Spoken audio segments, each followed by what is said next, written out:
Hello everyone, welcome to FSC. हमारे last video में हमने यूपी एपीओ के जीएस पेपर की स्ट्रैटेजी डिस्कस की थी। इस वीडियो में हम यूपी एपीओ के लॉ पेपर की स्ट्रैटेजी डिस्कस करेंगे। सबसे पहले अगर हम बात करें यूपी एपीओ प्रीलिम्स की, तो प्रीलिम्स में सिर्फ ये 4 सब्जेक्ट्स हैं आपके सिलेबस में: आईपीसी, सीआरपीसी, एविडेंस। ये 3 सब्जेक्ट्स तो आपको सभी एग्ज़ाम्स में देखने के लिए मिलते हैं। इसके अलावा सिर्फ एक डेविएशन है यहाँ पे, UP police act and regulations. आपको सिर्फ एक ये नया सब्जेक्ट पढ़ना है, बाकी 3 सब्जेक्ट्स आपके लिए ऑलरेडी कंफर्टेबल हैं। आईपीसी 35 मार्क्स की पूछी जाती है, CrPC 25, evidence 25 and police act आपका 15 मार्क्स का यहाँ पे आता है। अब अगर मेंस की बात करें तो मेंस में 4 पेपर्स हैं, जिसमें लॉ के पेपर 2 हैं। एक पेपर जीके का है 100 मार्क्स का, एक Hindi 100 marks. Criminal law and procedure का जो पेपर है उसी के अंदर पुलिस एक्ट एंड रेगुलेशंस के भी क्वेश्चंस आएंगे। ये पेपर 100 मार्क्स का है और लॉ ऑफ एविडेंस का पेपर है अलग से जो 100 मार्क्स का है। ये 2 पेपर हैं आपके लॉ के जो मेंस में आएंगे। इंटरव्यू 50 मार्क्स का है।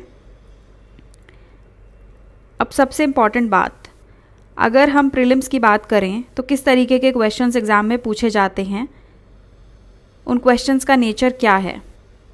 तो यहाँ पे बहुत ही स्टैंडर्ड एक पेपर देखने के लिए मिलता है।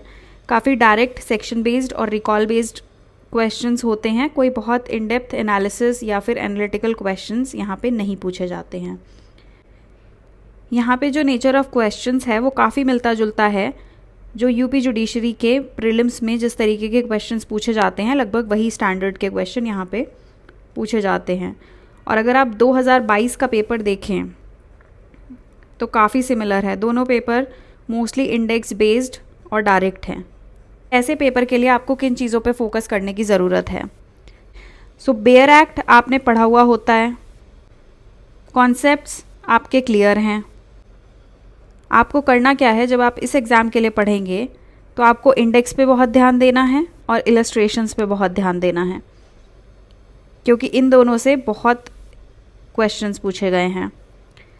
फिर आपको एमसीक्यूज़ बहुत प्रैक्टिस करने हैं ताकि आपकी एक्यूरेसी बढ़े, और आपको पीवाईक्यूज़ सॉल्व करने हैं। उसके बाद आपको केसेस प्रिपेयर करने हैं। आप इन एरियाज़ को फोकस करके प्रीलिम्स के लिए प्रिपेयर करें। उसके बाद हम देखते हैं कि मेंस एग्जामिनेशन का क्या नेचर ऑफ क्वेश्चंस है। तो यहाँ पे mix of theoretical and applied questions देखने के लिए मिलते हैं।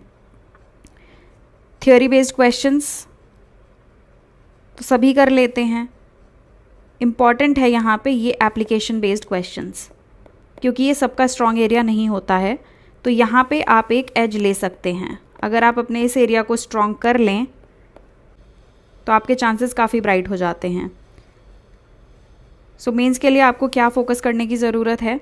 आप इलस्ट्रेशंस बहुत अच्छे से पढ़ें, क्योंकि इलस्ट्रेशंस और हाइपोथेटिकल प्रॉब्लम्स जो आपको बहुत बुक्स या प्रैक्टिस सेट्स में मिल जाती हैं, इससे आपका एप्लीकेशन बेस्ड क्वेश्चन करने का स्किल इम्प्रूव होगा। पीवाईक्यूज़ करने हैं आपको for both theoretical and applied questions, ये दोनों के लिए काम आएगा। उसके बाद आपको अपनी आंसर राइटिंग पे वर्क करना है। अगर आपका प्रेजेंटेशन और आंसर राइटिंग स्ट्रांग है तो ये डेफिनेटली आपको एज देगा, क्योंकि मेंस में सारा गेम आंसर राइटिंग का ही है। जब आप मेंस की पढ़ाई करें तो आप इन चीज़ों को ध्यान रखें, प्रीलिम्स के लिए पढ़ें तो इन चीज़ों को ध्यान रखें। एंड गाइज, आगे बढ़ने से पहले मैं आपको बताना चाहती हूँ कि हमारी बिहार जुडिशरी मेंस की जो टेस्ट सीरीज़ है वो बहुत जल्दी स्टार्ट होने वाली है। फ़ीस बहुत ही अफोर्डेबल होगी। आप इस नंबर पे व्हाट्सएप करके पूछ सकते हैं अगर आपकी कोई भी क्वेरीज़ हैं तो। उसके बाद हमारा नया टेलीग्राम चैनल है, आप चाहें तो ये भी चेकआउट कर सकते हैं। Okay, coming back to the next question. हमारी अप्रोच क्या होनी चाहिए इस पेपर को प्रिपेयर करने की, जब हम और डिफरेंट एग्ज़ाम्स दे रहे हैं और हम साइड बाय साइड इसको प्रिपेयर करना चाहते हैं। गाइज़, मुझे लगता है कि नोटिफिकेशन आने से पहले CPC, CRPC, IPC ये तो आप डिफरेंट एग्ज़ाम्स के लिए पढ़ते ही हो और आप इसमें काफ़ी कंफर्टेबल भी हो, तो आप साइड में सबसे पहले ये पुलिस एक्ट एंड रेगुलेशंस ये प्रिपेयर कर लें, ताकि जब एग्ज़ाम आए तो ये सब्जेक्ट आपका अनटच्ड ना हो, आप इससे ऑलरेडी एक्वेंटेड हों, तो वो आपको एक कॉन्फिडेंस देगा। सेकेंडली, GS यहाँ पे काफ़ी डिसाइडिंग फैक्टर बन जाता है इन एग्ज़ाम्स में, जैसे आपने UPGS में भी देखा होगा और पिछले APO में भी देखा था। GS को बिल्कुल अंडर एस्टिमेट नहीं करना है। और GS में अगर आपने ये 2 सब्जेक्ट्स हिस्ट्री और ज्योग्राफी पहले से प्रिपेयर कर लिए तो आपका आधे से ज़्यादा बर्डन यहीं पे ख़त्म हो जाता है। तो आप सबसे पहले साइड में ये 2 सब्जेक्ट्स प्रिपेयर कर लें, और जब नोटिफिकेशन आएगा तो बाकी सब चीज़ें आप उसके बाद आराम से हैंडल कर सकते हैं।